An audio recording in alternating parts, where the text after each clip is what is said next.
الحمد لله رب العالمين والعاقبة للمتقين والصلاة والسلام على رسول خير خلقه محمد وآله وأصحابه أجمعين. قال الله عز وجل: لقد جاءكم رسول من أنفسكم إلى آخر الآية. د نبی علیه الصلاۃ والسلام په سیرت باندې شروع کول غواړم. مرګري تقاضی کوي چې یاره په سیرت باندې تاسو خپل بیانونه چې دي نو دا شروع کې. سیرت نبی علیه الصلاۃ والسلام خاندانی چې و نو دا قریشیو.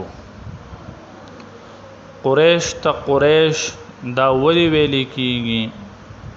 نو قریش دا چې وانه دا یو بحری زناور او سمندري مهیو چې د خپل قوت په وجه باندې با پټولو زناورو باندې غالب دی، او دی چې دی ټول زناور دا خوري، خدا هیڅ یو زناور دی نشي خوړی. دا غرنګ په شجاعت او په بهادرۍ کې قریش خاندان چې و دا په ټولو باندې غالب وو، دا چا مغلوبه کولی نشو. دې وجې نه قریشو ته د قریشو نوم چې دی نو دا ورکړی دی. ابن نجار دا یو تاریخ دی، هغه په خپل تاریخ کې نقل کړی دی چې یو مرتبه یو ورځې د ابن عباس رضی الله عنه د معاویه رضی الله عنه خواته تشریف راوړو. هلته عمر ابن العاص رضی الله عنه هم موجود. عمر ابن العاص رضی الله عنه د ابن عباس رضی الله عنه نه تپوس کوي چې د قریشو خلکو دا ګمان دی په قریشو کې د ټول لوی عالم چې نه داتای. زستانه اوس یو تپوس کوم چې قریشو ته دا قریش ولی ویل کیږي؟ مته قریشو ته قریش څنګه ویل کیږي؟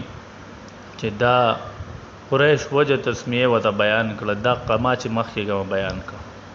نو عمر ابن العاص رضی الله عنه ته فرمایي چې په دې څه دلیل یا څه شعر شته چې واوري. ابن عباس رضی الله عنه د شمرخ ابن عمر حمیری شعر چې دینو دا واورو. توي وقريش هي التي تسكن البحر بها سميت قريش قريشا تأكل الغث والسمين ولا تترك لذي الجناحين ريشا. هكذا في البلاد حي قريش يأكلون البلاد أكل كميشا. ولهم آخر الزمان نبي يكثر القتل فيهم والخموشا. قریش دا یو زناور دی چې په سمندر کې اوسیږي. د دې نوم باندې قبیله قریش ته قریش نوم چې دی نه دا ورکړو. نو دا شعر چې دی نه دی ورته واورو. قریش وجه تسمیه هغه همدغه ده.